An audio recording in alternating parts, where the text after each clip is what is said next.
میں ایک گھر کے قریب سے گزر رہا تھا، اچانک مجھے گھر کے اندر سے ایک 10 سالہ بچے کے رونے کی آواز آئی۔ آواز میں اتنا تو درد تھا کہ مجھے مجبوراً گھر میں داخل ہو کر معلوم کرنا پڑا کہ یہ بچہ کیوں رو رہا ہے۔ اندر داخل ہو کر میں نے دیکھا کہ ماں اپنے بیٹے کو آہستہ سے مارتی اور بچے کے ساتھ خود بھی رونے لگتی۔ میں نے آگے ہو کر پوچھا، بہن بچے کو کیوں مار رہی ہو جبکہ خود بھی روتی ہو؟ اس نے جواب دیا کہ بھائی صاحب، آپ کو تو معلوم ہے کہ اس کے والد اللہ کو پیارے ہو گئے ہیں اور ہم بہت ہی غریب لوگ ہیں۔ میں لوگوں کے گھروں میں مزدوری کرتی ہوں اور اس کی پڑھائی کا مشکل سے خرچ اٹھاتی ہوں۔ یہ کمبخت اسکول روزانہ دیر سے جاتا ہے اور روزانہ گھر دیر سے آتا ہے۔ جاتے ہوئے راستے میں کہیں کھیل کود میں لگ جاتا ہے اور پڑھائی کی طرف ذرا بھی توجہ نہیں دیتا، جس کی وجہ سے روزانہ اپنے اسکول کی وردی گندی کر لیتا ہے۔ میں نے بچے اور اس کی ماں کو تھوڑا سمجھایا اور آگے چل دیا۔ ایک دن صبح سبزی منڈی کچھ سبزی وغیرہ لینے گیا تو اچانک میری نظر اسی 10 سالہ بچے پر پڑی جو روزانہ گھر سے مار کھاتا تھا۔ کیا دیکھتا ہوں کہ وہ بچہ منڈی میں پھر رہا ہے اور جو دکاندار اپنی دکانوں کے لیے سبزی خرید کر اپنی بوریوں میں ڈالتے تو ان سے کوئی سبزی زمین پر گر جاتی اور وہ بچہ اسے فوراً اٹھا کر اپنی جھولی میں ڈال دیتا۔ میں یہ ماجرا دیکھ کر پریشانی میں مبتلا ہو رہا تھا کہ آخر چکر کیا ہے۔ میں اس بچے کو چوری چوری فالو کرنے لگا۔ جب اس کی جھولی سبزی سے بھر گئی تو وہ سڑک کے کنارے بیٹھ کر اونچی اونچی آوازیں لگا کر اسے بیچنے لگ گیا۔ منہ پر مٹی، گندی وردی اور آنکھوں میں نمی کے ساتھ ایسا دکاندار میں نے پہلی بار دیکھا تھا۔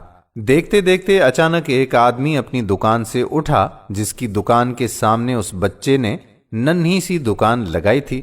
اس شخص نے آتے ہی ایک زوردار پاؤں مارا اور اس ننھے سے دکان کو ایک ہی جھٹکے میں ساری سڑک پر پھیلا دیا اور بازو سے پکڑ کر اس بچے کو بھی اٹھا کر دھکا دے دیا۔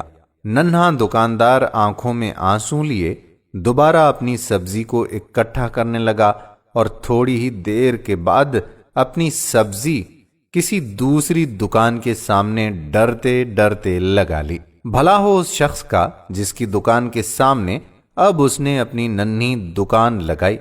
اس شخص نے اس بچے کو کچھ نہیں کہا۔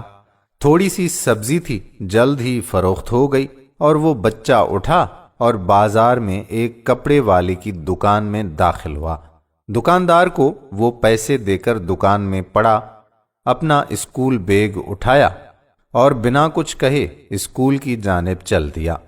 میں بھی اس کے پیچھے پیچھے چل رہا تھا۔ جب وہ بچہ اسکول گیا تو 1 گھنٹہ دیر ہو چکی تھی، جس پر اس کے استاد نے ڈنڈے سے اسے خوب مارا۔ میں نے جلدی سے جا کر استاد کو منع کیا کہ یتیم بچہ ہے، اسے مت مارو۔ استاد فرمانے لگے کہ سر یہ روزانہ 1 گھنٹہ دیر سے آتا ہے، میں روزانہ اسے سزا دیتا ہوں کہ ڈر سے اسکول ٹائم پر آ جائے، اور کئی بار میں اس کے گھر بھی پیغام دے چکا ہوں۔ بچہ مار کھانے کے بعد کلاس میں بیٹھ کر پڑھنے لگا۔ میں نے اس کے استاد کا موبائل نمبر لیا اور گھر کی طرف چل دیا۔ گھر جا کر معلوم ہوا کہ میں جو سبزی لینے گیا تھا وہ تو میں بھول ہی گیا۔ حسب معمول بچے نے اسکول سے گھر آ کر ماں سے ایک بار پھر مار کھائی ہوگی۔ ساری رات میرا سر چکرا رہا تھا۔ اگلے دن صبح کی نماز ادا کی اور فوراً بچے کے استاد کو کال کی کہ منڈی ٹائم ہر حالت میں منڈی پہنچے، جس پر مجھے مثبت جواب ملا۔ سورج نکلا اور بچے کا اسکول جانے کا وقت ہوا اور بچہ گھر سے سیدھا منڈی اپنی ننھی دکان کا بندوبست کرنے نکلا۔ میں نے اس کے گھر جا کر اس کی والدہ کو کہا کہ بہن میرے ساتھ چلو، میں تمہیں بتاتا ہوں کہ آپ کا بیٹا اسکول دیر سے کیوں جاتا ہے۔ وہ فوراً میرے ساتھ منہ میں یہ کہتے ہوئے چل پڑی کہ آج اس لڑکے کی میرے ہاتھوں خیر نہیں، چھوڑوں گی نہیں میں اس کو آج۔ منڈی میں لڑکے کا استاد بھی پہنچ چکا تھا۔ ہم تینوں نے منڈی کی 3 مختلف جگہوں پر پوزیشنیں سنبھال لیں اور ننھے دکان والے کو چپ کر کے دیکھنے لگے۔ حسب معمول آج بھی اسے کافی لوگوں سے جھڑکیں لینی پڑیں اور آخرکار وہ لڑکا اپنی سبزی فروخت کر کے کپڑے والی دکان کی طرف چل دیا۔ اچانک میری نظر اس کی ماں پر پڑی تو کیا دیکھتا ہوں کہ بہت ہی درد بھری سسکیاں لے کر زاروں قطار رو رہی تھی، اور میں نے فوراً اس کے استاد کی طرف دیکھا تو بہت شدت سے اس کے آنسو بہہ رہے تھے۔ دونوں کے رونے میں مجھے ایسا لگ رہا تھا جیسے انہوں نے کسی مظلوم پر بہت ظلم کیا ہو اور آج ان کو اپنی غلطی کا احساس ہو رہا ہو۔ اس کی ماں روتے روتے گھر چلی گئی اور استاد بھی سسکیاں لیتے ہوئے اسکول چلا گیا۔ حسب معمول بچے نے دکاندار کو پیسے دیے اور آج اس کو دکاندار نے ایک لیڈی سوٹ دیتے ہوئے کہا کہ بیٹا آج سوٹ کے سارے پیسے پورے ہو گئے ہیں، اپنا سوٹ لے لو۔ بچے نے اس سوٹ کو پکڑ کر اسکول بیگ میں رکھا اور اسکول چلا گیا۔ آج بھی 1 گھنٹہ لیٹ تھا۔ وہ سیدھا استاد کے پاس گیا اور بیگ ڈیسک پر رکھ کر مار کھانے کے لیے پوزیشن سنبھال لی اور ہاتھ آگے بڑھا دیے کہ استاد ڈنڈے سے اس کو مار لے۔ استاد کرسی سے اٹھا اور فوراً اس بچے کو گلے لگا کر اس قدر زور زور سے رویا کہ میں بھی دیکھ کر اپنے آنسوں پر قابو نہ رکھ سکا۔ میں نے اپنے آپ کو سنبھالا اور آگے بڑھ کر استاد کو چپ کرایا اور بچے سے پوچھا کہ یہ جو بیگ میں سوٹ ہے وہ کس کے لیے ہے؟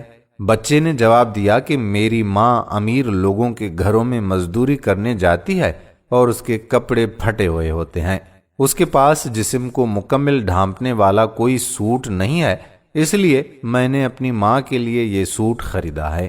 یہ سوٹ اب گھر لے جا کر ماں کو دو گے؟ میں نے بچے سے سوال پوچھا۔ جواب نے میرے اور اس کے استاد کے پیروں کے نیچے سے زمین ہی نکال دی۔ بچے نے جواب دیا، نہیں انکل جی، چھٹی کے بعد میں اسے درزی کو سلائی کے لیے دے دوں گا اور روزانہ تھوڑے تھوڑے پیسے دوں گا۔ دوستو، ہمارے معاشرے میں ایسے بہت سارے ہمت والے بچے اور انسان موجود ہیں جو کسی کے سامنے اپنا ہاتھ نہیں پھیلاتے، لیکن وہ بہت زیادہ ضرورت مند بھی ہوتے ہیں۔ آپ سے درخواست یہ کرنا چاہوں گا کہ ایسے خاندانوں کو تلاش کریں اور کہے بغیر ان کی مدد کر دیں۔ بے شک وہ منع بھی کر دیں تب بھی آپ ان کی کسی نہ کسی طرح سے مدد ضرور کیجیے گا۔ یقین جانیے کہ اللہ کو وہی بندے پیارے ہوتے ہیں جو اس کے بندوں کا خیال رکھتے ہیں۔ آنے والی ویڈیو تک اپنے میزبان قادر بخش کلہوڑو کو اجازت دیجیے۔ اللہ حافظ۔